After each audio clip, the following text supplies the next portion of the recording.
Good morning, YouTube. How are you?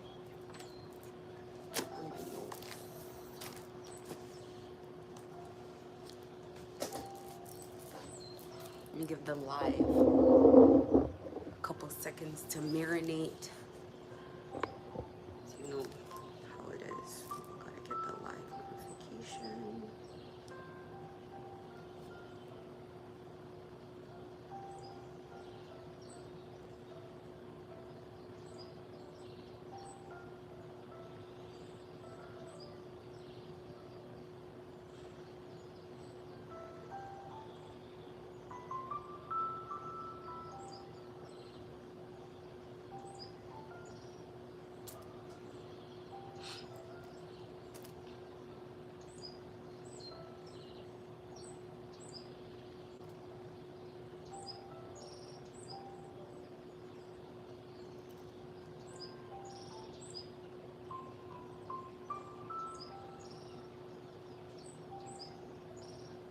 Okay, so let me.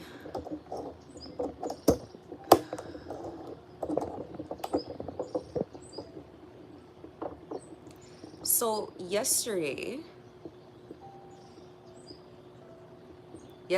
I had a message that I had to give, and the message went on mute. And I think it goes without saying why that happened. I need to get through these messages because this is how it's supposed to go. I have to say what I have to say. These are not personal agendas. These are not my personal messages. So I want one thing clear. This situation here, I don't believe that the people who paid for this, I don't think this is really personal. I don't take it as something personal. When things are personal, it's because you know someone personally. I think this is just business. Whether I understand it or not, I think it's just business. So because it's just business, regardless of the fact that it frustrates my life or not, it's just business. I don't have a personal feeling about it. There's no personal agenda. At least I don't think there is. Maybe sometimes it feels like it's personal, but it's not. It's not personal. And because it's not personal, it's easier to walk away from. It's not like something that's going to be gnawing inside of me. And I don't know if it's gotten personal. I know it's gotten personal for some people. And I think the people that it's gotten personal for, you can see why. You can tell why.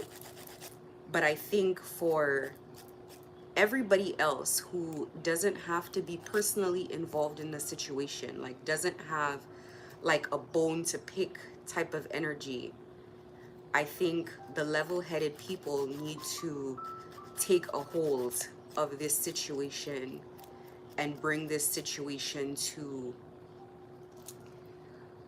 an amicable place, a place of peace and closure. Because there are some things here that cannot be denied. Opinions aside, cannot be denied. It cannot be denied that the job cannot be done. It was not able to be done from where there were all the resources and the manpower. It certainly cannot be done now, where the target is stronger connected. The ascension happened, everything went through. It can't be done now. That is beyond denying, and I feel like people here that know, they definitely know that it can't be done. And there are those also that know that it shouldn't be done. There's those that know it can't be done, and there's those that know not only can it not be done, but it should not be done. Let me start explaining the situation again from the beginning to create a lot of clarity, even though I've explained it before, but I feel like I have new things to add to the situation all the time. Spirit does not come into any of these situations to police people on human behaviors, on human things. Because believe it or not, whether we like it or not, bad things have to happen to people. It's a part of the life experience that bad things happen. It's part of the life experience that human beings behave like human beings and human beings do things. So God is not here to block every bad thing from occurring before it occurs. Bad things are going to happen. Bad things have happened to me.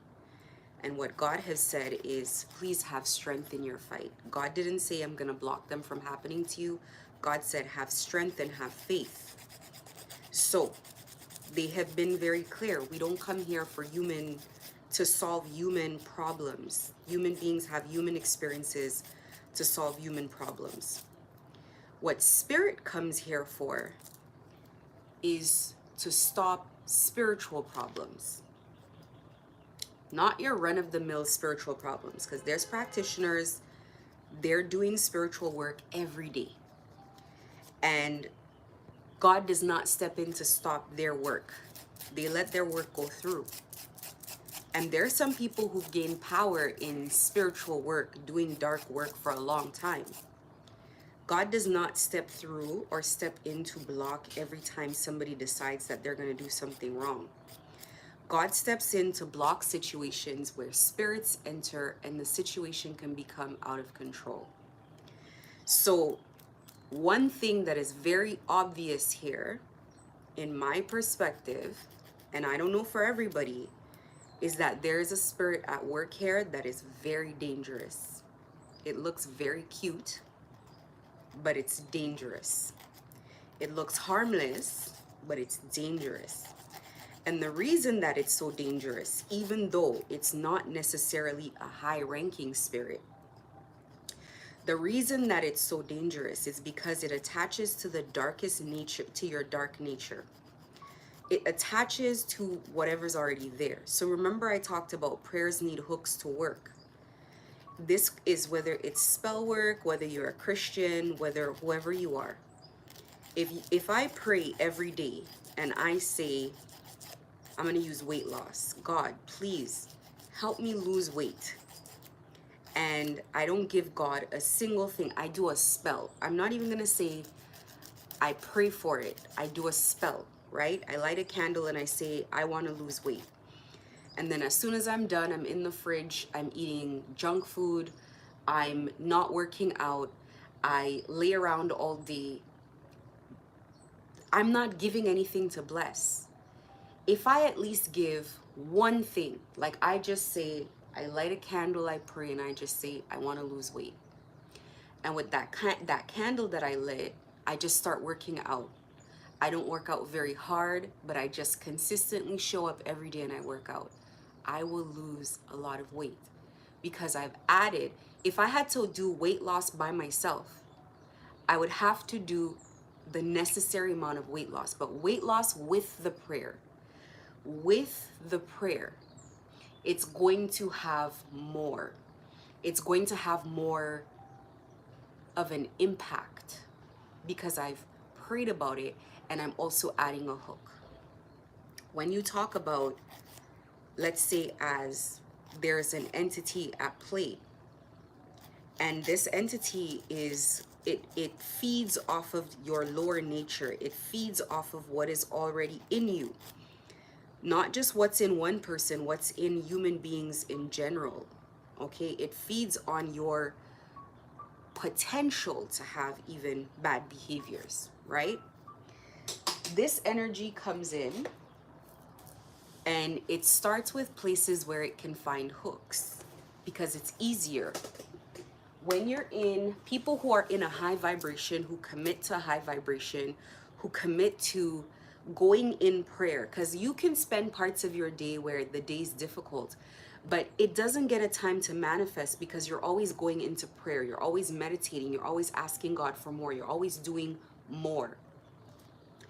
Because you're always blocking its work, because you're always going out of your way to block its work and redirect its work and regenerate yourself, it doesn't get an opportunity to stick onto you like it would for people that don't have that renewal of their faith and of their spirit. There are some people who are not, a lot of people are not renewing their spirit. This energy right now is with us. And this energy is, we can say thankfully, is being housed in a practitioner that is already of the habit of housing spirits. A practitioner that already knows how to house spirits. A practitioner that can handle that kind of thing. A practitioner that can be aware enough to know to differentiate between his actions and the spirit's actions. Because of that, we are all lucky. We are lucky because if the situation gets out of control, if these kind of entities escape into groups of people, these normal people don't have the ability to discern their behavior from a spirit's behavior until it's too far gone, until they've lost control. So this energy sits in the background and plays around with people. It has a specific agenda. This is a spirit with its own mind. It has its own emotions. It's a spirit that if it got a vessel, it could walk around in a vessel like you and I. It speaks. It can speak. They speak. They're not all the same. They're not all created the same. So let me explain something. This energy, whenever I'm getting ready to come on camera, if I need to give a message, it starts to fight me. It starts to, I'm telling you, like it wants to fight me. It doesn't, if it had a body, it would physically fight me. It wants to fight me. It cries. It has its own feelings, its own emotions. It is upset because it knows what's happening here. What's happening is that it must be released. So it must create contention between people to create behaviors between people that cause people to fight. As people have chaos amongst each other, then people are going to sabotage and situations will dwindle. What I mean is, let me give you an example. So let's start from the beginning. It gets a juicy prospect. Not everybody is a juicy prospect. A juicy prospect might be the person who paid for this work, because this is a person with many soul ties, many people that they are attached to energetically. If you can get one person with 1,000 attachments, it's better than going 1,000 people one at a time. 1,000 people might have 5 attachments, 10 attachments, 20 attachments. But if you get one person with multiple attachments, this is a juicy prospect. If this person is in their lower nature, not thinking straight, angry, dark feelings that are hooks for the energy to attach to. So if it can get someone like this into a violent energy, then it can get into the group. Everybody in the group starts behaving the same way. It becomes a difficult situation to control when you have 1,000 people that are gonna be fighting, interfighting with each other, causing chaos wherever they go.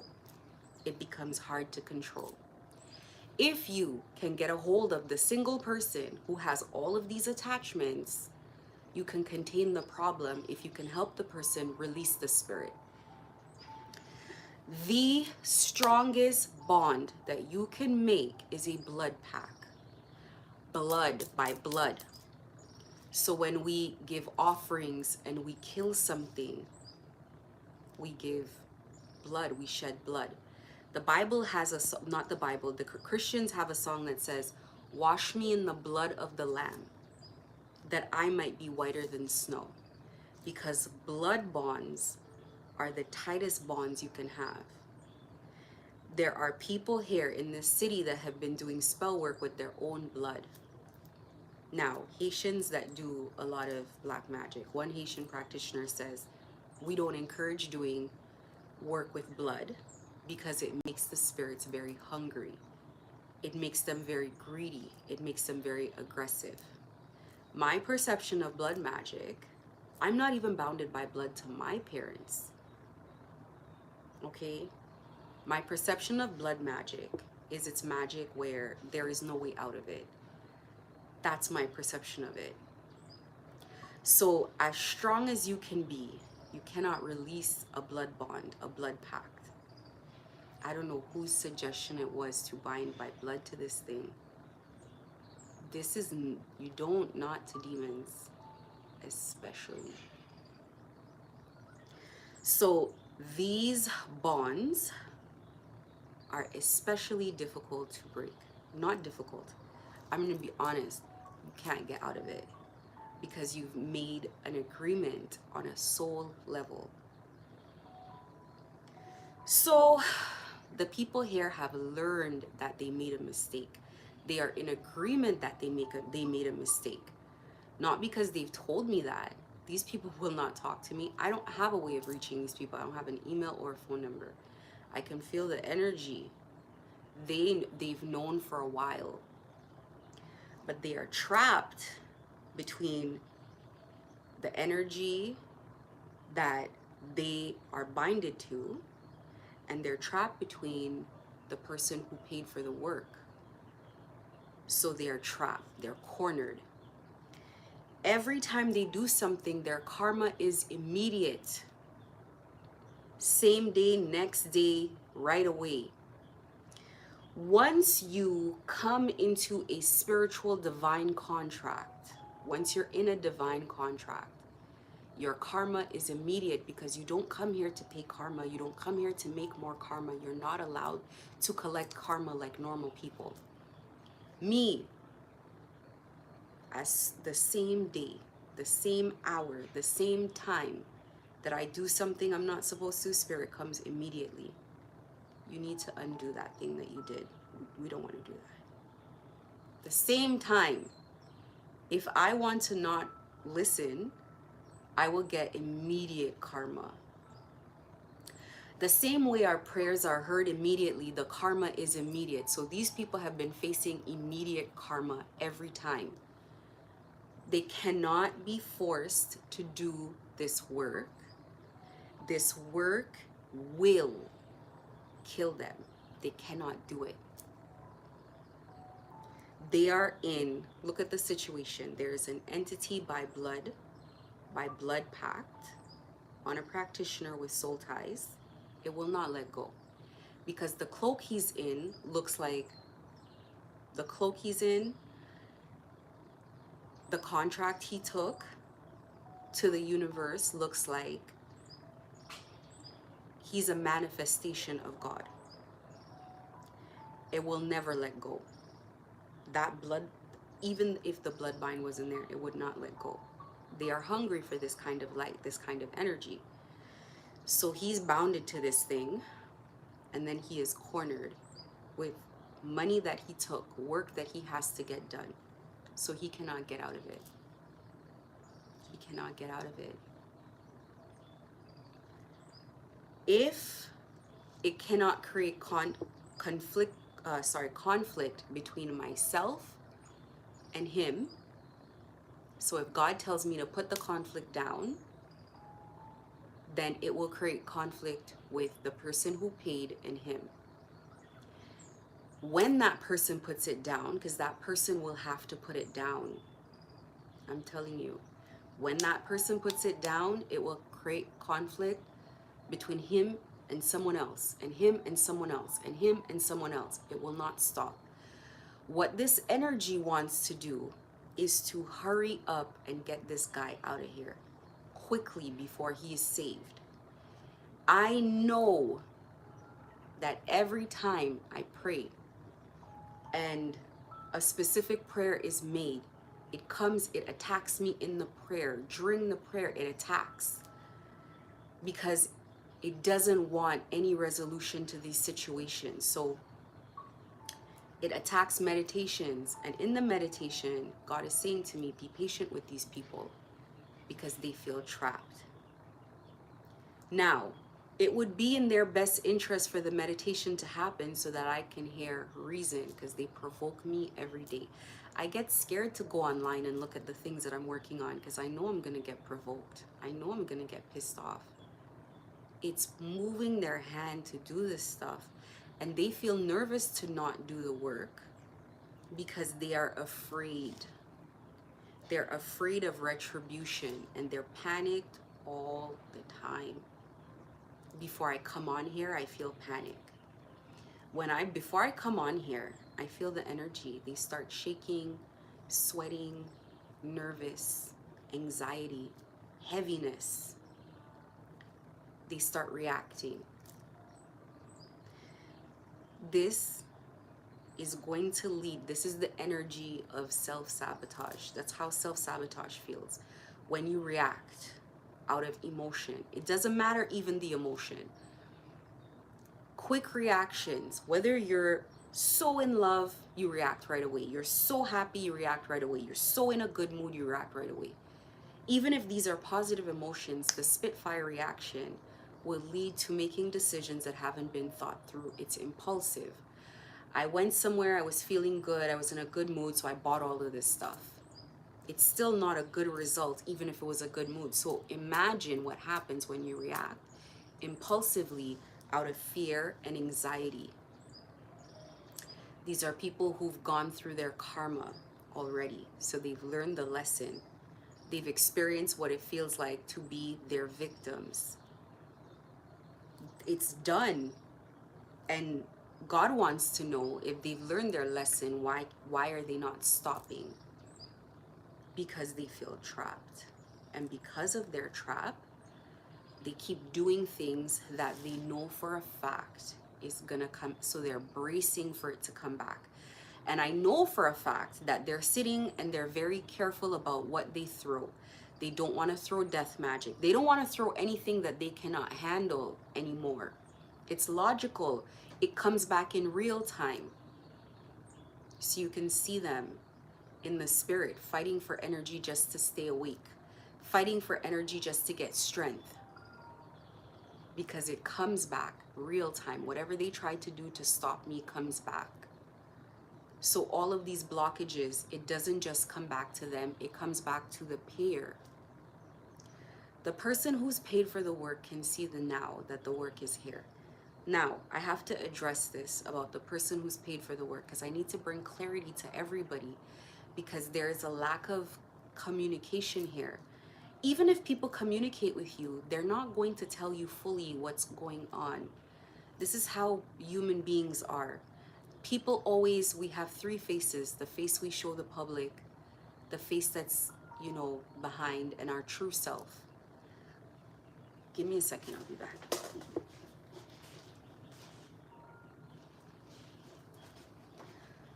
So let me give a little bit of clarity to everybody that doesn't understand. When this started, the backfires started right away. From day one, there were backfires immediately right away. Anybody who works with spirit and who works with energy, you know when you're having a backfire. You know when things are happening. They knew that whatever they were sending was coming back. But I think these are people that are not used to backfires, so they didn't see it as a backfire. They just saw it as whatever is happening, whatever's supposed to happen to this person's happening to us. That's how they interpreted this thing. The backfires, they come in maybe one way, but they ripple through. Think of a tree. It might go up the trunk of the tree, but it'll go up the branches. So the people in the city pay, their children pay, their pets, their business, the person who pays, the family of the person who pays, their business connections. It ripples through. It's like a family. It just goes through. We can't tell energy where to go. This is not directed. It's not like somebody's like, oh, let's look for the second cousin on the third side in the family. It's the connection, holding hands. So We want to think about it metaphorically. If let's say the city is coming under attack, the people who are going to attack the city are going to call their closest friends and family, and they're going to say, get out of the city because the city is going to go under attack. Because when they drop a bomb, they're not going to check who's there first in the area. How can they know who's in the house? So they say to them, you have this amount of time to get out of here because bombs will drop. This is why God says, when people are under judgment, we must simply release them completely. Not just release the contact, not just release talking to them energetically. In our energy, we must release them, forget about them, stop talking to them, lose communication, lose compassion, lose everything. Go. Release. Because when it comes, it will hit you as well. It is not meant for you, but it will hit you. You send energy to someone's house, everything and everyone in the house will be hit by the energy. There will be nothing that can be spared because you can't tell the energy where to drop, where it's going to dart. It will just go. So when the practitioner puts out the energy, money is an exchange of energy. So let me explain. The same way they put money on your books and they buy things from you in order to sync your business and your platform and whatever is supposed to happen to you or for you. It's the same way when you pay the practitioner, you give the practitioner your energy and he takes the money, he takes your energy and he does the work. Your energy is all over the work. Your energy signature is everywhere, all over the work. You cannot pay to block your energy or to cloak you because the practitioners cannot even cloak themselves. There are different kinds of cloaks. Some cloaks, the cloaks that I've seen, there are some people who can cloak. They can cloak their energy, but the signature is still there. You can still feel it. You can still feel who this is. There are some people who appear identical as someone you know, but you can tell, maybe not everybody, some people can tell who's who. So they'll say, well, how come you could tell it was me? Their energy. The energy you can't override it. You cannot hold someone accountable for seeing your energy. And let me tell you, God will take the cloak and peel it off like a sticker. They'll come to you in a dream, in a meditation, and Spirit will just take the cloak right off of them. And you'll see their face. So when you see them in public, you know it was them. They talk to you with a little smile as if you don't know it was them, but you know it was them. You can see the updates. They had hair before and they cut it. If they gained weight, whatever. This is spirit. This is a spirit realm. Nothing here is hidden. Everybody can, not everybody, but people can see, so they know, they see you. I could look at how many people are here. I see a number, but I know who's here. I can tell who's here. This is how it works when it comes to energy. Nobody can shield you from what is to come, whether it's God or otherwise. Maybe it could have worked for certain things, but there's certain things it just will not work. So when it comes to the ripple effects of whatever has been done here, it will go back everywhere it needs to go. It cannot be stopped. Holding these people to something that is impossible is unrealistic. It is unrealistic to hold them to stopping God when they cannot even cleanse their own self. God is not going to let anybody out this. If I couldn't be let out of this contract, what makes you think? I went into the spirit and I kept asking. I said, why do you guys want this guy so bad? Can't we find someone else? There must be someone else. This is a matter of fact thing. They said because he's strong. I want you to understand. If you ask somebody a question, the way they answer the question makes you know that they're not going to negotiate or budge. Like sometimes you can ask and there's a hesitation. Sometimes it's like, There's no negotiation. So this guy belongs to spirit now. And there comes a point where you see things for what they are. So what I mean by that is, you can think it's an accident that he took it, but they orchestrated for him to take it. Otherwise, they would have blocked him from taking it. It wouldn't have been difficult to block him from taking it. They let him take it because they wanted him to take it. And now that they've let him take it, they want to hold him to it. They're not letting him out of it. There are other people here that took cloaks of my kids. They took everything as a family. They're not letting them out of it. It's not a safe place to be while you're still in service to energy that is against God. This is where the trap is.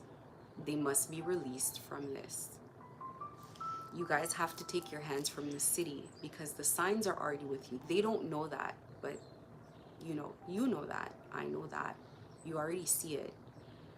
Nobody can escape spirit.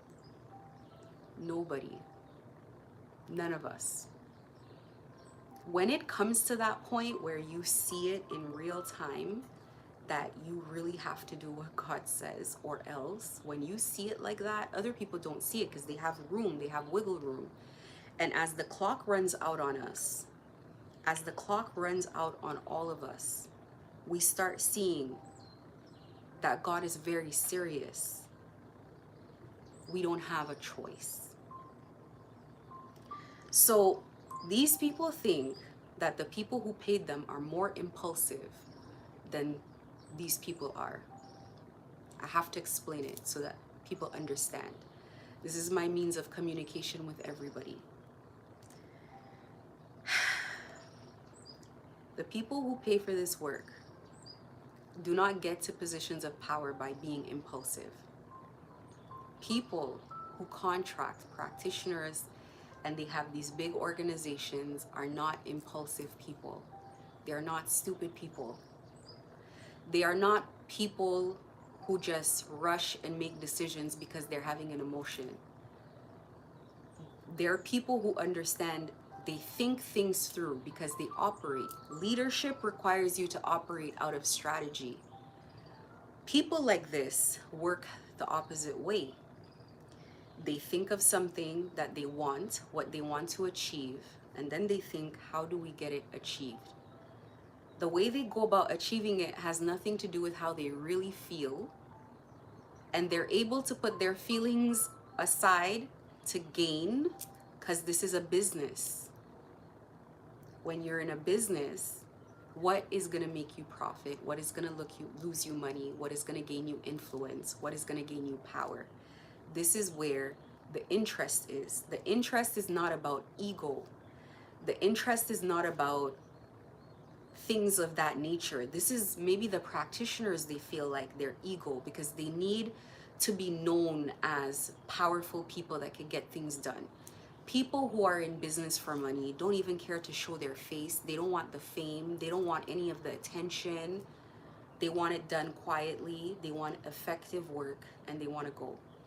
So it's like being a parent in a way. It is being a parent. As a parent, how do we operate? As a parent, I tell my children, I don't know how this is going to happen. Let's see. We'll see. If you get the grades up, then we'll do it. I need to see this and that. I already know I'm going to do it either way. It's already been set aside. I've already purchased it, but I'm going to tell them, I don't know. We'll see. So now they're panicking. They're like, oh my God, I better get the grades. I better do this. I better do that. Oh, we did this. We did that. They start going overboard. Their place is just to get good grades. Now they're going to ask somebody for a ride. They're going to come and say, well, my mom, I asked my friend will drive us and we'll come back early and we'll this and that. None of this matters. I just want the results. So I'll say things to motivate them to get the results. Nobody kills practitioners that are effective at work. I know that the intention, if it was like that, they would have already been gone. It's the results that you guys want. So you put pressure on them to get results. They are overreacting. They're not just reacting, they're overreacting. The pressure that you're putting is giving overreactions. They're going above and beyond in ways that are causing them to expose themselves, that are causing them to sabotage more than they're bringing in. It is creating, I'm not going to even go into the details. It doesn't even matter at this point. But if it continues, it just ripples back into your side of the world, which is a few places from what I can understand. It's going out, it's going too far. As a parental figure, you know that the people you have in place, especially when they've been effective, they've done good work, when they're, and you know they've done good work, and you know that they can do good work, and you have no reason to think that they haven't done the work. You know that the work's been done. I've already confirmed that. I've already confirmed that. There's no question. They don't have to keep proving that. But if you have people who've done work and it hasn't worked for 2 years, in this circumstance, it hasn't worked. During the time that they've been doing work on me, they've gotten other people in. I know the people they've gotten in. I know the people you guys have worked on. And they've gotten those people in quite easily. They can't do this one. You know that. We all here sitting here know what's going on. Energetically, you might not understand it. They understand the energy because this is their work. It's going to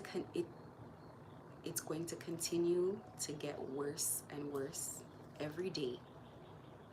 And the thing about energy is the longer energy sits somewhere, it becomes impossible to clean. What I mean, I don't mean it's hard to clean. I mean it cannot be cleaned anymore. Don't take my word for it. These go from afflictions that were minor things, and then it goes to permanent things. You go from having a minor illness to having a terminal illness.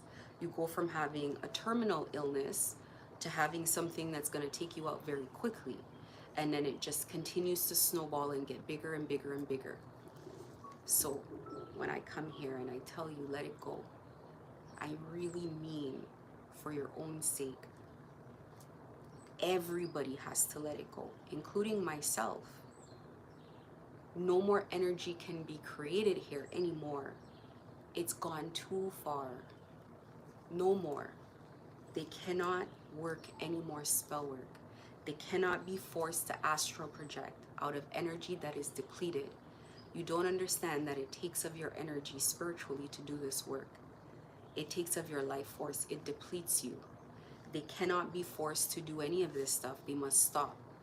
They're doing things that they know they're not supposed to be doing. They're not supposed to be crossing protection lines.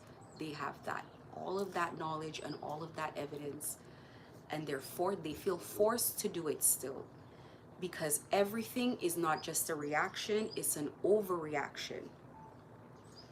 I come here and I speak to you and they have an overreaction because they think as soon as I speak to you, you're going to make a phone call and you're going to say, execute them. Who can run a business like this? You have staff that are not doing their job and you say, I'm not going to pay you anymore. I need you to finish the work. You think you're going to come and tell them don't come to work? You think you're going to go and blow up their house with the job not done? They're not thinking logically anymore. They're panicked. They're in full-blown panic mode. Nobody can get good results out of people that work this way anyway. They cannot be effective here anymore. It's like they're being depleted of everything. They have nothing left to take. They are trapped. They are trapped. And they're going to start taking each other out because the energy here, this entity, this is what this entity does. This entity makes people self-sabotage. This entity will find a way to take from you the very last you have, and then it takes you. So you think about your business. Has Spirit ever stepped in your way and come to police you before? Spirit just says, not these ones. Not one person, not just myself. You know who these ones are. Spirit says, not these ones. You have a whole thing to worry about. Before this started, your life did not look like this. You have a whole business to worry about that is outside of this one thing that keeps growing bigger and bigger, and it's spread into the other parts of your life.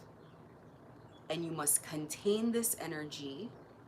You must turn your back on this situation. Let it rest. Let it. We do not come here for human issues. If the police or other organizations don't deal with it, it doesn't belong to spirit. It's not our jurisdiction. In fact,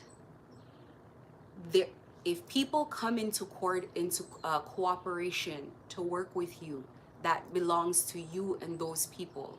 These are personal issues. We come here for spiritual issues. So if spirit says not these ones, it's because spirit needs these people for a purpose. And spirit does need us all for a purpose. So spirit says not these people.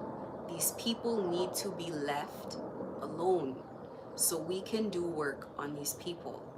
First of all, if you only understood what it is to carry this energy, this chaotic energy, this energy is, boy, it's something else. I wish you could see it in action for you to know what it feels like. Carrying this energy by blood is not healable. So this person needs to go through a death and rebirth process, a process of transformation, personal transformation that has nothing to do with anyone else. It can't be cleaned. I've asked, can't you guys clean it? They can't. He must clean it himself. He must go through a death and rebirth process. All spirit can do is be available to assist. It takes total transformation. That is how you break out of a death spell. A total transformation of the spirit. You cannot be the same person anymore. Now, some people are assisted in this process by the circumstances around them having a lot of pressure. To have a spiritual death, you need so much pressure that it forces you out. This is what he's under. So much pressure that has forced him to see himself. He knows that there's an issue. He's ready, but he's being blocked by you guys. That makes the spirit turn to you guys. Trust me. Okay, so let me explain the energies that are with us. You know my mother is the energy of death. I know you guys know my mother. It's the energy of death. The same way as human beings, we are made in their image. So the same way as human beings, we are two-sided. We have multiple aspects, but we're going to talk about two for now. You are split, your spiritual body split down the middle. And on your right side is light energy, a container for light energy. Consider it hollow. It can contain light energy. And on your left side is a container for dark energy. It can contain demonic energy, dark energy, stuff, things of that nature. We have both. We have both. Spirit, we're made in their image. They contain the energy of both. They're dualistic spirits. The same way she is the energy of death, she is also the energy of light. It is an aspect. She will show up in the way that she is needed, but she is the same thing. This is why you see energies that are called the energies of death and rebirth. And this is why death is female, because of the rebirth, the giver of life, bringer of new life. So she ushers us into and out of phases of our lives, but also into and out of spiritual vessels, spiritual bodies. She will bring a death to one part of you, or she will bring a death to that life. and she will help you through your transition to birth yourself into your new self. So we could look at myself. I used to be very meek. I used to be very quiet. I used to be very, how would I describe myself back then? Avoiding issues. I was the kind of person who would run from something like this, not want to deal with it, just avoid it. I would be the type of person who would be too concerned to come on here and do this. And I needed a death to my old self that was so brutal, so much pressure, so painful, that I had to say to myself, I can never allow this to happen again. I have to be a strong person, and then I can birth myself. She's assisting the birth into the new person that I am. And everybody can see the transformation. Anybody who's known me before knows that I am a different person now. Excuse me, now. These parts of me already existed, but it's to bring it out.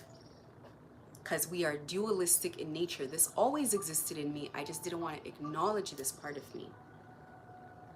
So he has to go through his transformative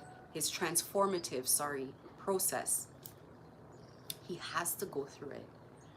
He's already a fair way in because he can understand everything that he's done wrong. Believe me, under possession or not, but he knows. He knows. He can feel it. He can see it. It takes over. It takes a lot of strength to hold that thing back from attacking, to contain it, to be a container of the spirit.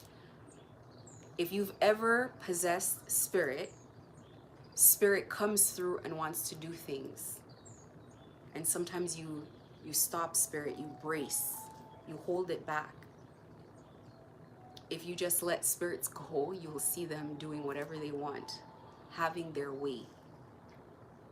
When I come here and I speak to you guys, I gotta let spirit have her way, his way, and say what they want. And if you pay close attention, you can tell when it's their energy coming through.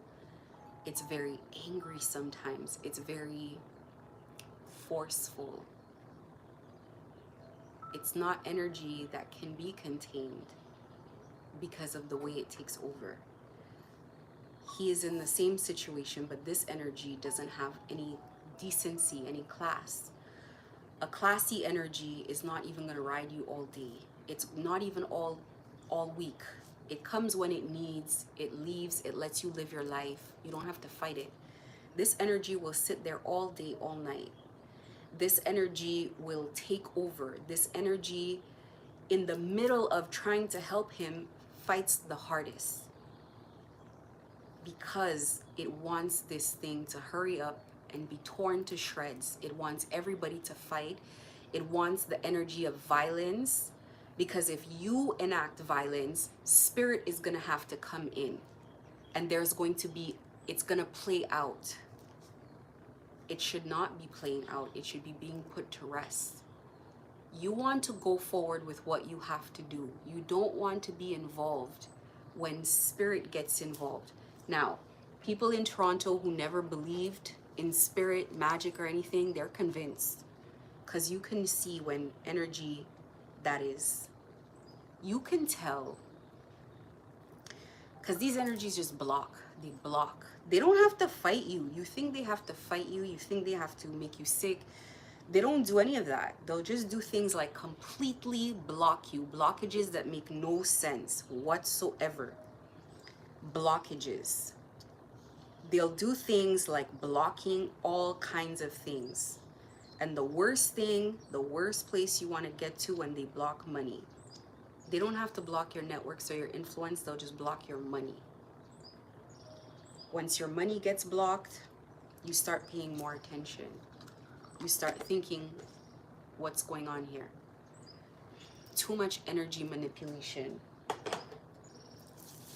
Too much energy manipulation.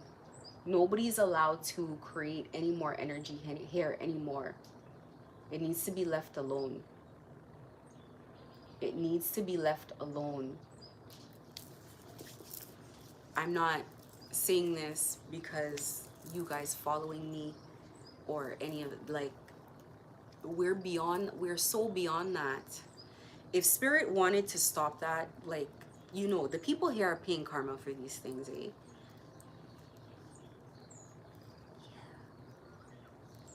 People here are paying hard karma for these things, so they know. They're talking amongst each other. They're holding onto things that they want to let go of. The karma is too much, so we have to come and we have to say to you, it must be let go. Because whatever you feel that you guys have lost here is nothing compared. This is like the energy of death. I've explained it before. It doesn't just take lives. Taking someone's life is giving them a relief. It's releasing them. It's releasing them. Keeping someone alive is punishing them. So what the energy will do when it wants to punish you, it just takes everything from you. You will see yourself continue to reduce. The slower it does it, the worse it is. You think that if you have a very quick fall from grace, well, it's quick. But when it happens over time, slowly but surely, where you cannot deny, it gives you time to panic and have anxiety over what the future will hold for you. It gives you time in slow motion to see what's happening. This is a tough way to live. This is why I say to you, let it go. Let it go. Let it be. Sometimes you have to release something, give it some time. Because God's already said, haven't we been good to you? Haven't we let you come to this place in your life? Haven't we let you rise to this place in your life already? Why are you blocking us now in this way? We have plans for these people. This is a part of our plan, a direct part of our plan. So my mother is the energy of death and rebirth. My father is the energy of war. War and peace. War and peace. Because it's dualistic in nature. So, in the positive aspect, he is peace. He brings peace. And in the negative aspect, he brings war, a strategist at war. Wars that are always won. He's never been defeated. That's why. All the dark energy can combine together, still cannot beat this energy. They can't do anything from the beginning of time. This is the energy of creation and destruction.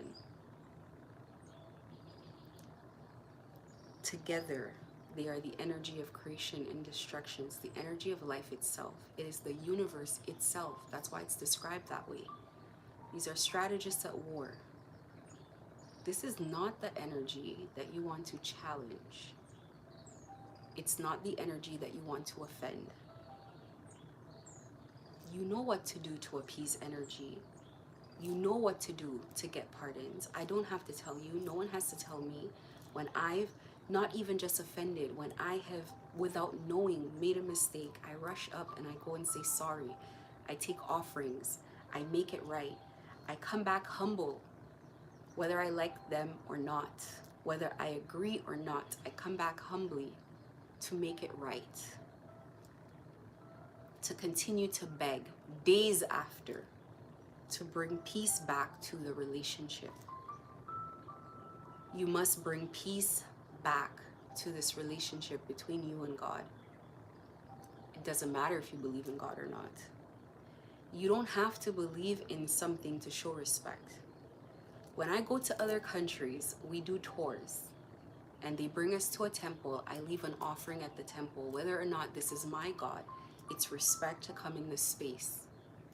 Just leave something. I go somewhere. Sometimes I go to stores, sometimes I go to different places and people have a temple in their store, or not a temple, an altar, or something in their space that protects their space. I leave money, I leave something because I'm in the space to create peace. I don't worship that God. I know nothing about them, but it's just respect. It doesn't matter if you believe in God or not. It doesn't matter if the energy of creation and life and universe is your personal energy, but you don't want to create enemies. God doesn't want me to create enemies with other gods, other deities. Don't start fights. We make peace in the spirit because you can't die out of your spirit. That energy is going to remain. So you want to fight. How long do you want to fight? Because let me tell you, spirits reincarnate over here and come out and play the same drama up there, come out and play it here. That's why people have conflict. They will have conflict for forever. How long has this country been in conflict with that country? For forever. They are unrelenting. Why do we want to waste our time and muddle our time in this? How can we create when we're always fighting? We're always trying to save something. We're always watching our back, watching over our shoulders. How do we move forward in this energy? We cannot. Just make peace. Make peace. Because this is the actual energy of war, the energy of war itself, of destruction itself, with the energy of death itself, is undefeatable. They work together as a unit. Where one comes, the other is there. It follows. Death came first. So by the time war comes, everything's been set in place. The scene is already there. They've already stripped. In 2 years, while you're looking at me, they're in the background doing all their work. And you're hyper fixated on me. And you're hyper fixated on this thing. This is not even about money anymore, because it's not making money. This is no longer about money for you guys. This is the first indication to you when you have a business or you have something you're trying to grow that it's no longer about profits, that you've gone the wrong direction. And in the background, they're in the background, setting the scene. So by the time you're ready, you're cornered, you're in the middle, and all exits have been blocked off. All roads are blocked. They've been creating situations around that I could have no idea about, that nobody could have no idea about. That's them at play, where there is no denying it's them. When they give you something, they don't want you to have any way to not know that it's not them. When they give you an idea, there is no way you don't know that that idea didn't come from you. When they destroy, they also like to make sure that there's no way you think it's anyone else but them. They like to put their signature and their logo and their branding everywhere on what they do. It's important. So for them, it's not what is done, it's always how it is done. It is done in such a fashion that you cannot deny it, that it's them. This situation here, it's by the time they come to address you directly, you must know that the signs are with you. This is exhausting for everybody, including you guys. I know it's exhausting for you guys because I can feel it. I can feel it. The energy is there. It's irritating. There's an irritation. There's exhaustion. It's like, what now? What today? What this time? It's a heavy feeling. Just have to release this feeling and go.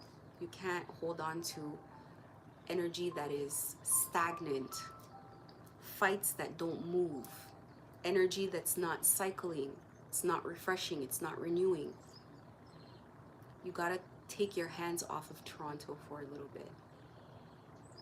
I don't know how long. You will know how long. You in your feeling, you will know how long.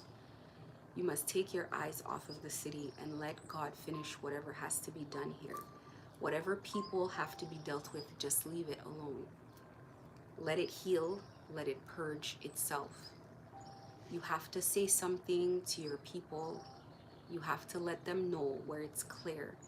They're overreacting. They're not just reacting, they're overreacting. A reaction is normal. An overreaction, with entities involved, every idea they have is bad ideas. I don't want to make the situation worse by telling you the ideas that they come up with. You're not going to even have them long.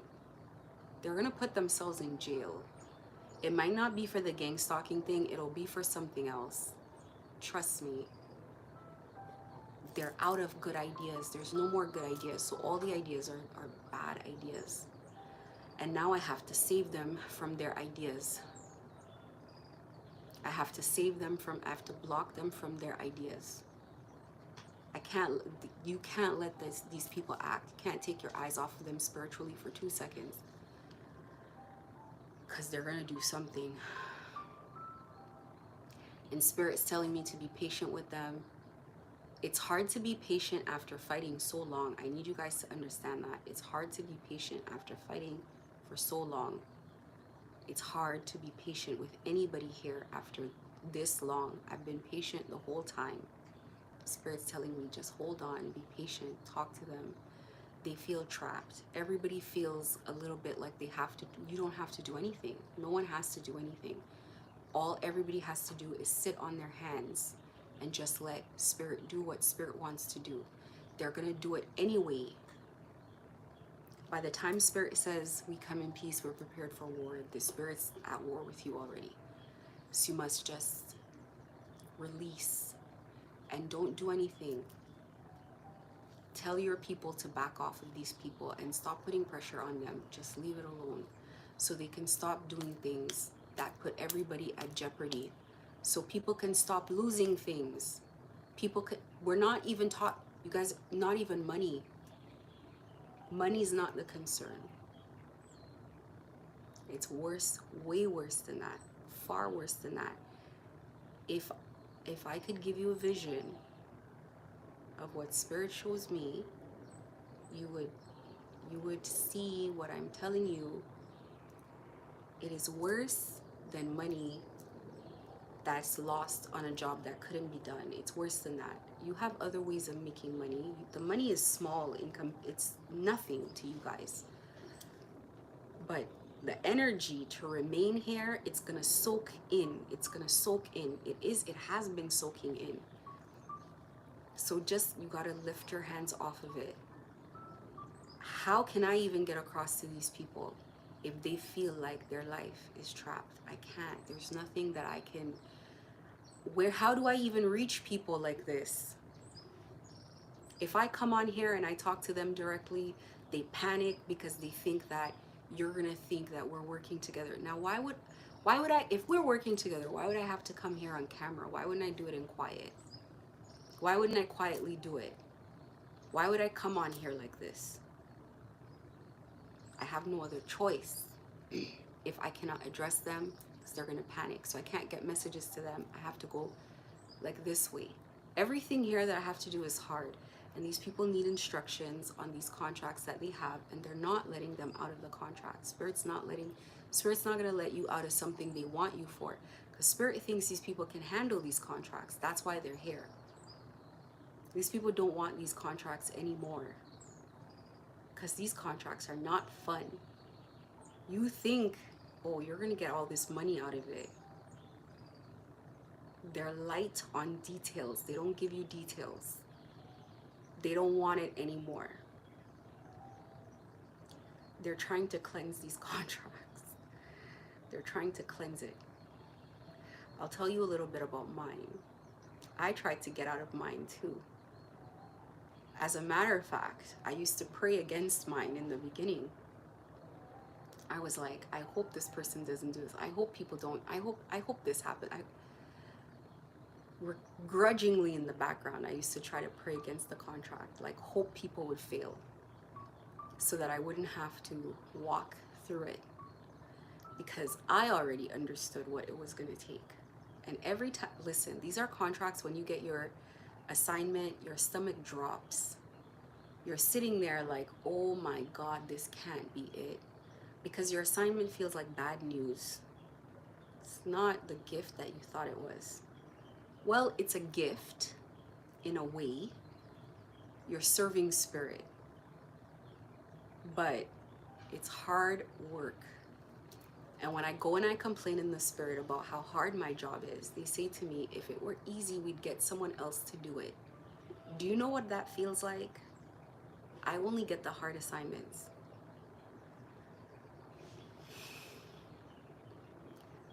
Let me do my job in peace. Because when they're upset, I cannot negotiate with them. I can't make them see reason. they get tired. So you know that cartoon in Hercules where Hades, Lord of the Underworld, gets upset and his head goes in a flame of fire? That's how it is talking to my father when he's upset. His head, I'm trying to get through a sentence and he explodes. I'm scared to talk. I'm scared to go up there while you people don't listen, because I don't know what to say and I don't have any way to get out of the conversation. I have to go. Sometimes they call me up early. I'm scared to go. Don't make my job difficult, because if I'm given an instruction, I have to follow the instruction, you see. I have to follow the instruction. I don't want to go get instructions. I don't like going because I know you guys are working in the background and you think you're working quietly and she's not good. I'm not who you have to worry about. Stop worrying about me. Worry about energy, worry about God, worry about spirit. They sit with you every day. They're literally in your energy. You're their business. They're never not with you. You can't make a phone. You don't have thoughts that they don't hear, because I hear your thoughts. I hear the entity talking to him. What do you think? You think about it. They're in here with you. They hear every thought, every prayer. They see everything. You don't have to believe me. It doesn't matter if you believe me. Don't worry about me not knowing. They tell me what they want to tell me. They give me what they want to give me anyway, what I need to do my job. They will give me people's scent, people's energy signature, their face, their location. They will give me everything. They will give me your personality. What is the personality like? How are they? What are they really up to? What are they thinking right now? They will give me everything I need to do the job. What is your personal business? What are your secrets? What are your vulnerabilities? Don't worry about me. Worry about the energy that is inside of your head right now, that is inside of you. You think you can stop God? You think I can stop God? You don't think I have to watch my thoughts?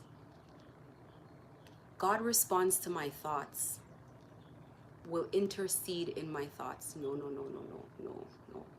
Good. That one makes sense. We are not alone. So stop thinking that you guys can strategize around me. I will be sleeping in my bed and they will wake me up. Please. I don't want any more instructions, not like this. So I have to come on my own. And sometimes I have to deny messages that I'm given because I want to speak to you as a human being with reason. As a human being who can reason, not the messages that I get. I don't want to give those messages. I just want to tell you as a diplomat to just let these people exist for a little bit. All of them here in this city, let it go for a bit in the city. Come back to it when the energy clears out. When the energy disperses. Because otherwise, this energy gets rough. God doesn't see us as a threat. This is why they react the way they react. They don't care about anything we care about. They see all of this as like small things. They see all of us as ants. Like, this is easy to squash. Just send something. Get rid of all of them then. Get rid of all of them. They're not listening. Get rid of all of them. If this energy that this guy's holding got in your space, they'd get rid of all of you guys. They would have to. They can't let this out. That's why spirit comes here. Spirit does not come here for your personal business. It's not that they don't care. It's not that they would prefer you not to. It's that it's not their jurisdiction. That's not what they're concerned about. The people that are here have bigger things to deal with outside of when this is done. Their contracts belong to a bigger problem. The bigger problem that they have to face outside of this problem here is what Spirit's concerned about. Spirit's work is not to stop here, is not for you to be a problem. Spirit's work is for bigger things. They have to get ready for bigger things. They think this is an issue. They're scared of this. They need to be prepared. They are nowhere near equipped to deal with these contracts because they're scared of you. They don't know that you're just doing, this is how you get people to work. This is how you get people to be effective. They don't understand that. So don't let them create more energy that slides back on your side. It slides back your way. And you know, I expect with people in your culture who know my mother, right? To respect this energy even more, even if some people don't believe in it 100%, but to have more respect. Canadians over here, they don't like respect spirits. They don't have a spiritual culture. They don't have enough of a spiritual background to understand spirit. So they will make violations that they don't know about. But you guys know better. For sure you know better. For sure. So just respect the energy that is constantly pleading with you, because they don't have to plead. Now, this is not them sending me. This is me coming on my own. I don't want to do my job. Not in this capacity, because I'm just like, it's enough. It's enough. We can figure it out. So you have to just let these people know. Give it a rest. Pick up whatever you're doing in a few months. For now, give it a rest. Nobody's coming here to take nobody wants to do that, okay? So I can go and pray in peace. I don't give my parents time to speak when I pray now. I just pray and I head out quickly. Don't, please, because I have to. I have no choice when I'm given an instruction, because they'll just work through me anyway. If I don't relent, they'll just do it anyway. You think they don't have the ability? When you have these contracts and you're in these contracts, a fail safe, you will understand this, is you give people this kind of power. You don't give them this kind of power without complete control over them. So you can make sure you keep it in check. That's what an Enoch is. I explain that. I don't use this power for my own good. I don't start thinking about what I can do for myself. How can I enrich myself? How can I take over people? I work always in close proximity. They're always here. They never leave. Because with this energy, it's too destructive. So they will not let me have complete control over my own self. Whether I want to or not, I will. So don't let the necessary occur, because it's unnecessary, because I know you can be reasoned with. They cannot be reasoned with because they are too afraid. You can hear reason because you don't have anything to fear in the same way as them. I trust that you're going to get the message, and I trust that you are going to listen to the message. I know that you will, because you've already started seeing this, and you know that it's going to get worse. And I don't know how much you understand about spiritual work, but you can understand nothing, and you start understanding it when you see blockages that were not there before. It cannot be denied that it cannot be done. They have to leave everybody in this contract alone. Anybody that took a spiritual contract has to be left alone. They must be left alone completely. Whatever they're doing, let them work. Let them get their contracts. Let them do whatever. Let them learn. Because these contracts are hard to work. It's hard to learn the lessons that these contracts demand of you. This energy is on this practitioner so he can learn self-control. He doesn't have self-control. He needs to learn to control it. When you didn't learn it the first time, you got to learn it harder. So now he has to learn it from controlling this entity. But he cannot do that work. And he has to evolve past having the entity on him that doesn't want him to. That creates illusions. That creates chaos. that doesn't let him have peace. He does not sleep ever. It keeps him awake.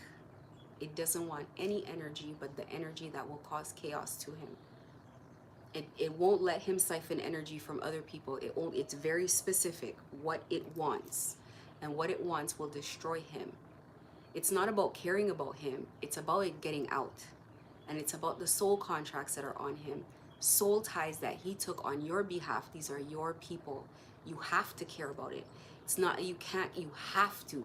It will affect your money, your resources, your business directly. It is a chaotic energy. So he has to go through a very delicate process that he has to be guided through. I can't even contact these people. I can't even get through to them. And it's on my back to watch it go through. They don't tell me how, they don't give me, they just tell me when. We need it by today. We need it by today. We need it by this day. Because of a cycles that close. Once it closes, it reopens in a harsher way.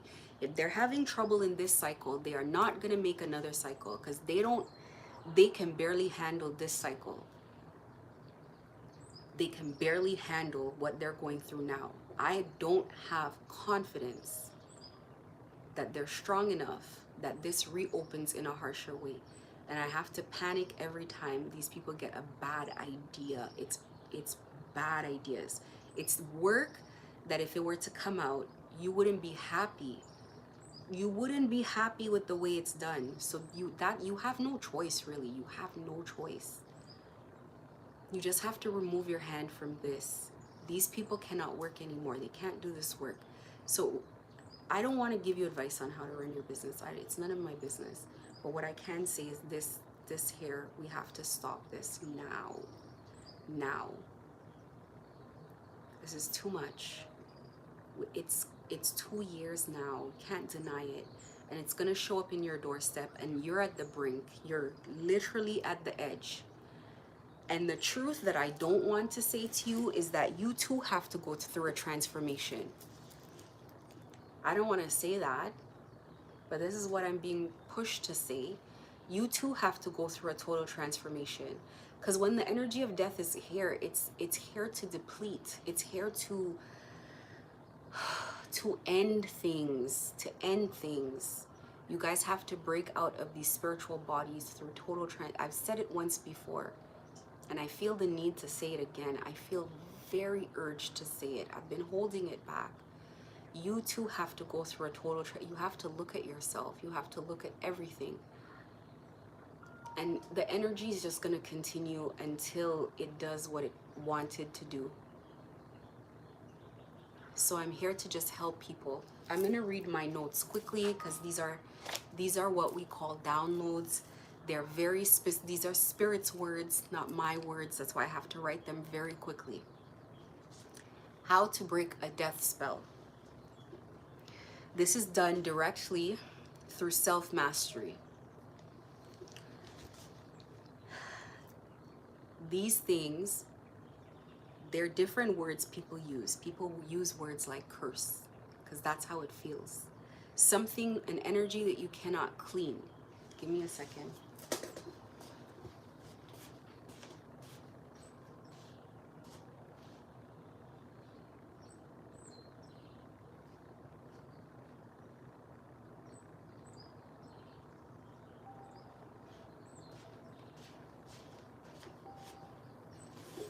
These are energies that you cannot clean. These are energies that are so strong, they go through generations of people. They rip through. So, some of this might be a repetition, but I wanted to explain it myself first. Entities attack your lower nature. These are the hooks that they use. It's like the same way you do, okay, when practitioners attack people, they need to know your personal business, your personality. They need to have pieces of your clothing. Your clothing will contain your spirit, your scent, your energetic scent. They'll take your hair, your nails, your DNA, anything, your shoes, Things are symbolic in the spirit. So your shoes signify your path in life, being able to move, your forward movement, walking. They take things like that because they need to attach to that energy. So they attach the work to your energy. So entities are the same. They want to attach to your lower nature, to your vessel. That's why it's very hard to curse people who are in high vibration, because the hooks are not there. And when you're in a low vibration, spirit quickly comes to you and they say, change your vibration, or they work through you to change the vibration in you so that these entities cannot attach. Entities, they do come to you even if you're a person of God. They can, when you're angry, they can get inside and put you in devil energy. And then the minute that you change the vibration, they can no longer attach, they get released. So entities, they attack your lower nature and they hook to your addictions and your obsessions. They hook in places where you have difficulty controlling. It could be pride, it could be anger, it could be your ego, whatever it is. They hook in there. And anywhere it goes, the energy, anywhere it goes, it cannot be a friend because it doesn't have any light. This particular energy that is here is not dualistic. It doesn't have a light side and a dark side. It only has one aspect. That is destruction and chaos. That is sabotage. So when it hooks, it doesn't have another aspect that you can call. It comes in feeling like a friend, feeling like it will give you what you asked for, but it will take everything. It will leave you worse than it started. I'm gonna find the energy that it is because it's one of these. I saw it before. They have names. Yep, Malok. Right here, the one that got stuck in the card. Malok makes one worse off than ever before, tricks mortals into being bound, accepts child sacrifice. Not Malok, Moloch. This is it. This is the devil card. This is what you guys are worshiping. It comes in as a friend. It leaves you. This energy knows that if you don't stop, it's going to put you at odds with God, and God's going to take everything from you, and then God's going to take you. It knows that because it will be left with no choice. God's not going to let anything stand in the way of what has to be done. God will not let anybody stand in the way. So this energy understands how to get. One thing about it, it might look like, it doesn't look like what it actually is. So it cannot be a friend. It is self-serving. It is a completely black energy that has no light to it whatsoever. And then when it comes in, it takes all the light. And so it takes you from a dualistic person that has two aspects, ability to carry light, and it makes you only darkness, inside only darkness. It blocks your third eye, your ability to see past what is in front of you. It blocks your crown, your ability to connect, not just to God, but spiritually. It takes a hold, it locks you up. And so this is what it's done to the practitioner, is it's bound. It tricks you into being bound. You cannot see what's in front of you. Even if you see reason for 2 minutes, you'll have 2 minutes of seeing reason, and then you'll go right back to the devil energy, because that's the energy that it is. And it first starts by aligning with people who are like itself, and then it goes through them into their soul contracts like that. Eventually, it destroys you from the inside, and it attaches to the strongest hook.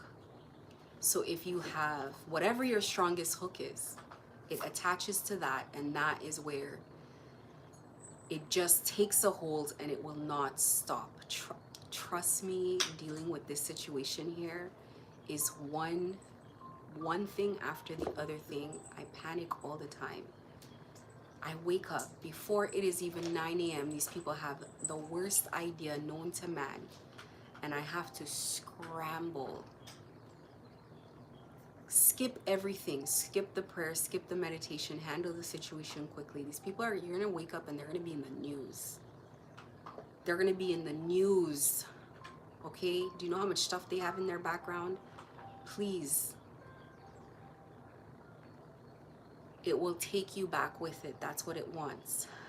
They take souls back to where they are. Do you know where they exist? You're living in that place right now because you're feeling it. So they want to take people back to where they are. That is their sole purpose of coming here. They do not come here to give people money, to save people, to protect people. We are here for energy work.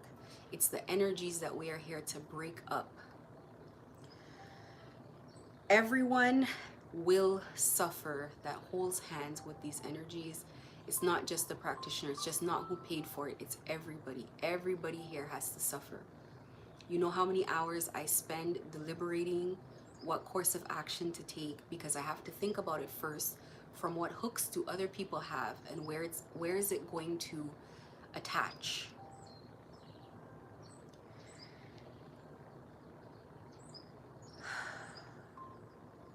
Talked about that.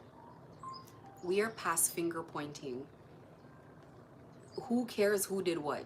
Okay, first of all, I don't even care about the people that have paid for this. I have no emotional ties to that because this is just business. It's just money for them. That's how I see it. When I just do business, I'm not emotionally involved. I want to make my money and go. I don't care. People come, and if somebody's fat, if they're skinny, if they have an odor to them, do I care? Buy and go. I don't think about it the minute they walk out the door. This is how people are when they want to make money. It's not personal, but it's become personal to some people here. Release that idea. This is not personal. Healing needs to happen in the situation, because the situation has cornered people here. It's cornered them. There are no more moves to make. So once it's taken everything and you're cornered, it's at the point where it wants to take you. So any move you make, I don't know if you guys everybody's played board games before, chess or checkers. People who are good at playing these games, they don't have a one-track mind to win. They don't have a one-track mind to just get their pieces in your side and get kinged. That's not what it's about. When you play these games, you play it to put the other player in a position where no matter where they go, you take their pieces off the board. This does a number of things, but this is a psychological tactic. So once they get to a point on the board where every move they make, you eat them, they get scared to make moves. That is only when they realize, my God, I'm stuck. All of my pieces are stuck. And as you eat them, you keep going at the back. Crown me, king me, queen me. The rest of the game is already won. You don't need the rest of the moves, because once you get someone here, there is no more moves. There's no point. Why move the pieces when we're gonna eat all of them anyway? This is where you guys are at. Any move that these people make, any move, that's why I tell them not to make any moves, because any move they make will be problematic. Now, even if they send energy to make someone weak or sick or have a flu, when it goes back in real time, immediately, they suffer the same affliction without cleansing. They cannot cleanse. You think they haven't done the coconut cleanse that I gave? You think they haven't done that before? You think they haven't done all that stuff? You can't clean your energy. This is your energy. You can't clean it. It's like you can treat symptoms. They just gotta get out of those vessels. Like, they gotta get out of that. They need their transformation. They just have to get out of there, out of those vessels. They have to see themselves. They have to heal. They have to heal why they found themselves here, why they did this. Only then are they going to be able to get rid of this problem that has been created, not just for themselves, but for you and for the people that they are attached to, They must get out of this energy so everybody can benefit energetically, stop the hemorrhaging. If God wanted people to be depleted altogether, we wouldn't have to talk. They wouldn't have to make me come up here. They would just wipe everything off. You think it's hard? These people are getting signs. So they know. They already know. They are cornered. Everybody's cornered on this issue. And the lack of healing is blocking any blessings that are supposed to come. It's blocking everybody. You guys are energetically aligned. When I was younger, somebody told me spiritually, they said to me, this person, there's somebody I was dating, they're like, the person who's working on you can still get to you because of this person here that you're dating. People don't have to come to you directly. It's the energetic cord. The energetic cord is like saying, this building is in the east and this is the west, but underground there's a pipeline. They come through the pipeline underground. It doesn't matter if you see it. It's like that. The energy is flowing in the community. They have to stop. You have to heal the root of a problem, not the symptom. He cannot just control the entity and think he's going to walk around with it. This thing has its own mind. Even if he can hold it back sufficiently now, it will continue to eradicate at all his important relationships. Do you know the kind of relationships it wants to take from him now? This thing's going to make this man run mad. He's going to end up in the... I'm not threatening you. He knows it too. They know it. They know it. They all know it that are over there. It's not a threat. This energy he carries, it is a curse. Anybody that worships these things, these are curses. You guys have to address the issues, the triggers, what keeps triggering you. When you say, I've heard reason, I've heard logic, it makes sense, and something triggers you, what is triggering you? Is it thinking that you've lost? Is it thinking that you have to put I have to put my ego aside? No way out of that part. We all have to put it aside to do what is best. Address the triggers. That is where the pain that you do not address is. The pain. You could be in your 60s and have an issue from 16. You have to address those triggers. As you address them, the transformation comes. When I was going through mine, it didn't make sense how it connected. Why is an issue that I have with an old friend or my mother or somebody coming up now? Because it was in addressing that I could transform as a person. I could heal. In order to be a confident person, a strong person, I had to deal with insecurities that are not obvious. Not insecurities like your physical, how you look. I'm talking about like, why do you want to avoid conflict?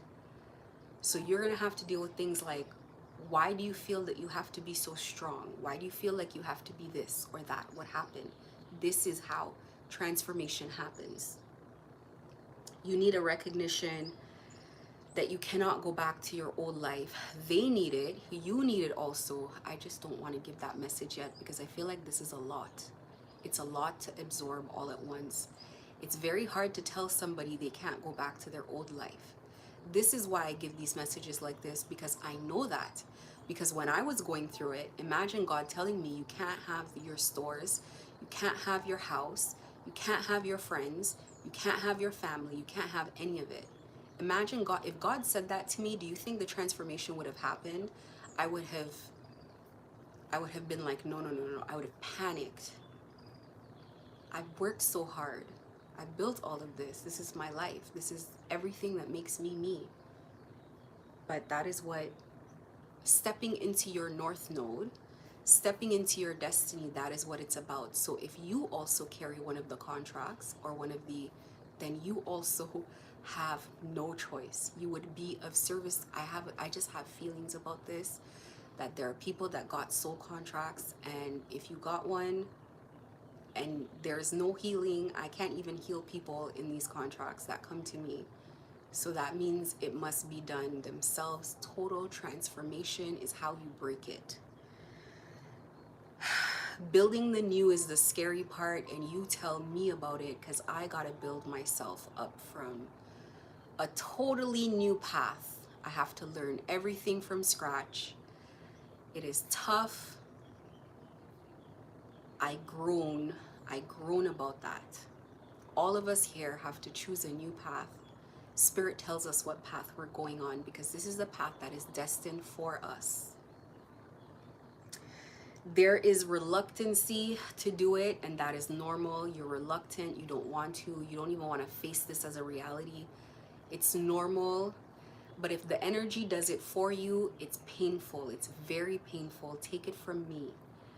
If I had to stay, if I didn't release my home myself, if I didn't release my cars myself, they would take it from me. That would have been painful.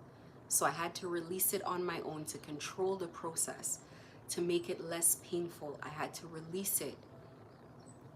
I had to prepare myself. I had to control. Otherwise, it would have been inevitable had I held on any longer. Being reluctant is normal. And these energies depend on that you are not going to want to release. They depend on that you are not going to want to heal. You're not going to want to release control. You're not going to want to change, because change is difficult. But if you take control of the process, if you get in front of it, you can control how bad it gets, because you don't want to experience it. We don't want you to experience it. But you have to get out, because there's no other way. So you have to release what's not good for you anymore.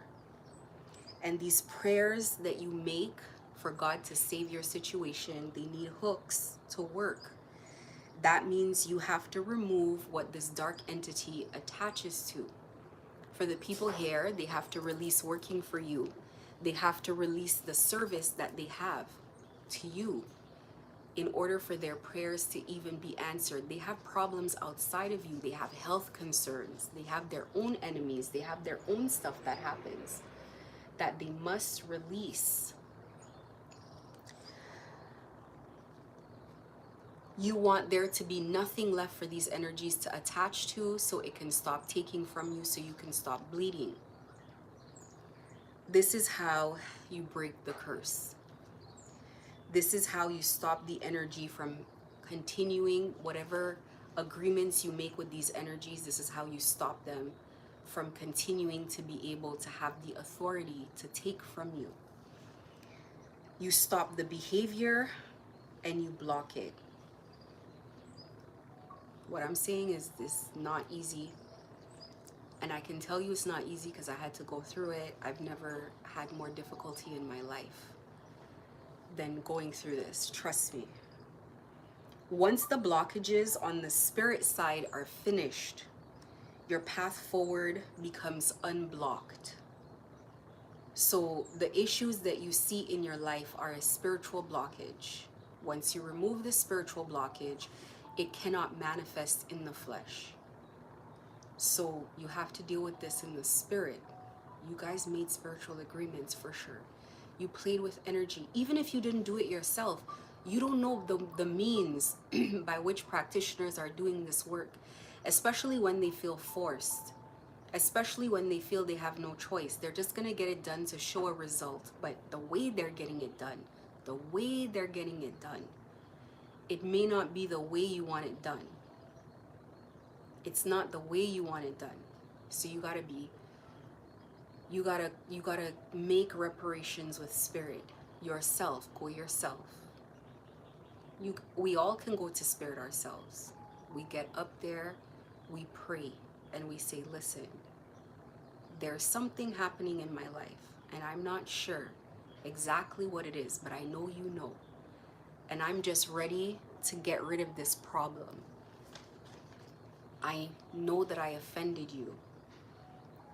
It was not my intention. I thought I was just dealing with human beings. Now that I'm aware of how bad it is, I would like to come here and say, please, how can we smooth this issue over?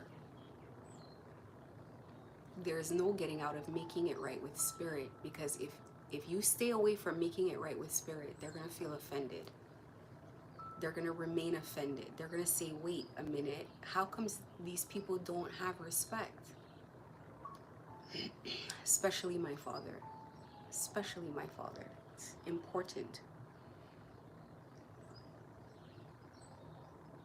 You guys are going to be in what is called like an energetic bubble that will insulate everything that you try to send out. It will insulate your attacks. It's like being in a bag, a sealed bag. You're sending everything out, but you're only seeing it play inside. So everything that you're sending out is just playing on inside with you. It's playing out in your life. That's why you have to let it go, because you're insulated in this energy. Okay. You have to sacrifice something when you want something in the spirit. This is how it works for all of us. What do you want? It's nice when spirit comes and answers your prayers. Please give me this, give me that. Sometimes they answer your prayers without telling you the sacrifice. And then they say, we'll give it to you when we need something. You don't, a blank check, it's like a blank check. It's like you give somebody a check with your signature and they're putting the number on the check that they want to put. There is a sacrifice. It's better to go and give a sacrifice that you determine. It must be equal to what you want. I want my life. I want the ability to create. I want abundance. Spirit will say, this is what we want. Spirit wants their people. Everybody with a contract. Now, if the person that I'm talking to, if you have one of these contracts on your life, then that means you too are held to it. I am simply the messenger. If you took one of these contracts as well, that means you too must be of service. The contract is worth it. If you like having power, having money, the contract's worth it.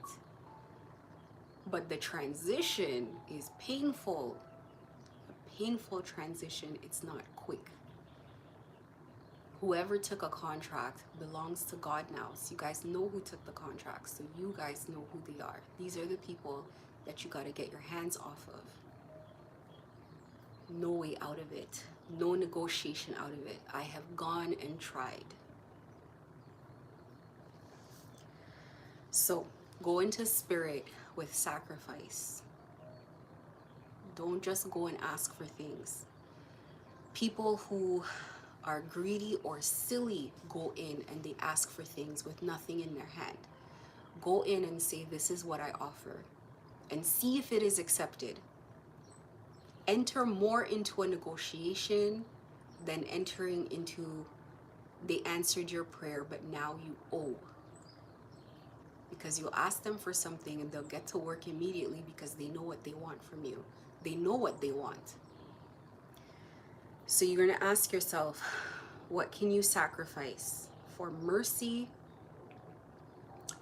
and to be unblocked? Spirit knows what it wants. It wants souls in service, because Spirit sees your expertise. Spirit sees that you have leadership qualities. Spirit sees that you're an expert in getting people to work.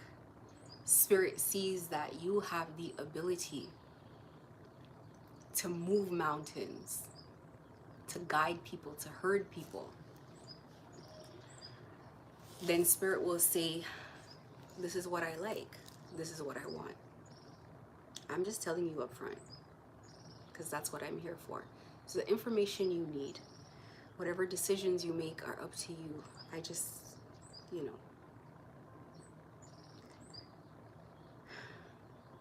you need mercy when you're in these situations.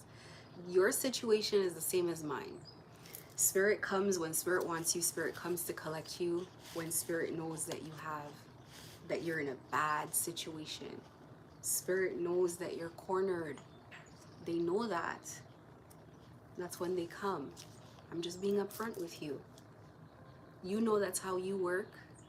So that's how Spirit works. So you understand then. It's effective. coming to somebody when they're not ready is a waste of time. You don't have to waste time and let them drain their own energy. You sit back and you let them fight until they're tired, until they've exhausted every way they have. And then you come back and you say, okay, so let's start this conversation again. This is what I need from you. You're so tired, you're so hopeless, and you're so depleted. What are you going to say? What choice do you have? You enter into your contract willingly, and you just do your side of it. This is my side of the bargain. This is what I have to do. This is all of us. It's not just you. All of us. You will see. God wants people here to be healed, not dead. Because it's not your time. God wants you healed of this energy. God wants you to see yourself. God wants you to see that the energies that you play with, they are trickster energies. That these energies mean you no good.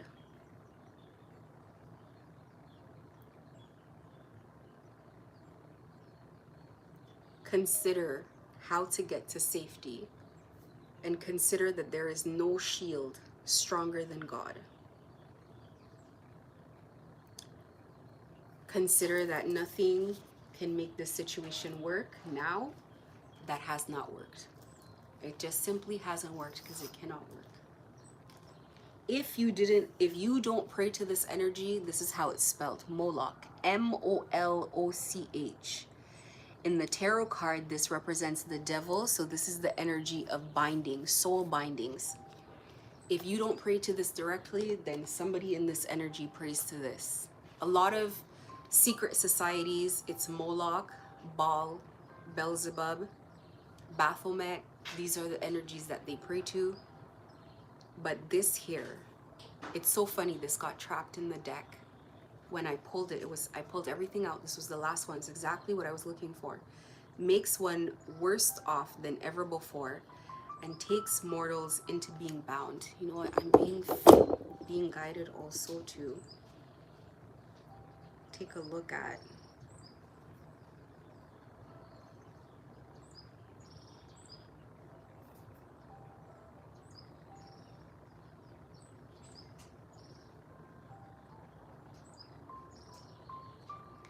Okay, so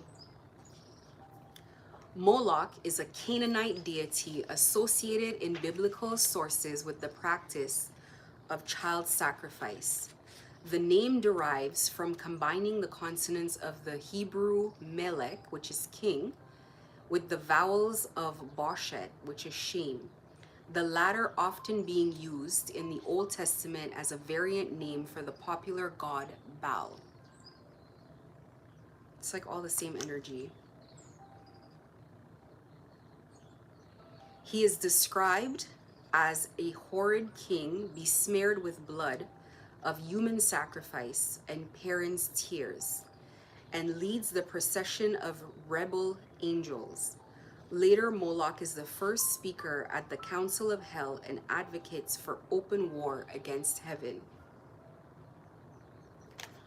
Older forms of sacrifice sought only to offer a substitute victim to draw the wrath of the god, usually a child, as in the biblical sacrifices to the Ammonite god Moloch. Sacrifice of this order is based on aggression and was often associated with worship of the dead. Ye shall not give any of your children to offer them to Molech, and as profane of the name, and so profane the name of your God. I am the Lord. This is Leviticus 18:21. Moses was preparing the Israelites to enter the land of Canaan, and God issued stern warnings about engaging in their evil practices. Is Moloch the same as Baal? Baal was the god of storm and fertility, while Moloch was the god of fire and sacrifice. Moloch was known is a pagan deity portrayed as the bull-headed humanoid idol with arms outstretched over fire, requiring a very costly and awful sacrifice. So, I've told you guys, these people open portals and sacrifice people's souls, and this is what it's about. And if you're thinking that God is going to allow this for any more, You guys have to know better. You must know better. That this is why it looks like this. And this is what it looks like in the, it's very blurry. Let me see if I can make it. But this is what it looks like. And the person here is a prophet handing a baby up to the message for today. I have to give these messages. I cannot have these people blocking the messages, because if they block the messages, it puts them in a bad position. It keeps them in a bad position. So I trust, I do. I have a better feeling about you than I do about them, that you're going to understand business because you're a leader. These people are contracted. This is actually your thing you built. I don't know if you built it or inherited it, I'm not sure. But you're in a position where you have equity, ownership. That's a different position than someone paying you for a job. So I have faith that you've heard reason, that you know why you have to take your hands off of the situation. And I have just a faith, I have more faith in you that you're going to take your hands off of it for a while, please. The people with these contracts, you can't engage back in this at all. There's no coming back to this problem. Just, you gotta leave it alone. We all have to know. You know, the thing that came to me, the message that, you know, sometimes when you get messages, downloads, you get a song with it. I know you guys know when you watch tarot, people start singing a song because spirit will bombard you with the song over and over and over. It's the message in the song. It says, know when, you know, everybody knows the song, know when to hold them, know when to fold them, know when to walk away. And it paused. And it said very loud in my head, know when to run. You must run from this. Run from this problem, because this is gonna block everything in your life. Why? Just for the whole city right now, leave it alone. Pull back, give it some time.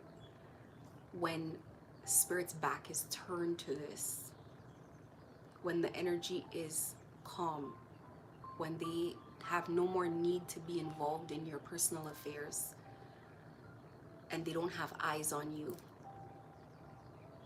I shouldn't say stuff like that, but this is the truth. And it sounds bad because people will say, well, why would God allow these things to happen? Listen, I'm just a messenger. If I had answers for all of this, I would tell you guys. But bad things happen in the world. God doesn't block it. Sometimes most of the time, it's somehow in service of God. But when it's unnecessary, it's unnecessary. So this one is unnecessary. This suffering that will come here is unnecessary. So this is my message for today. Everybody have a peaceful day.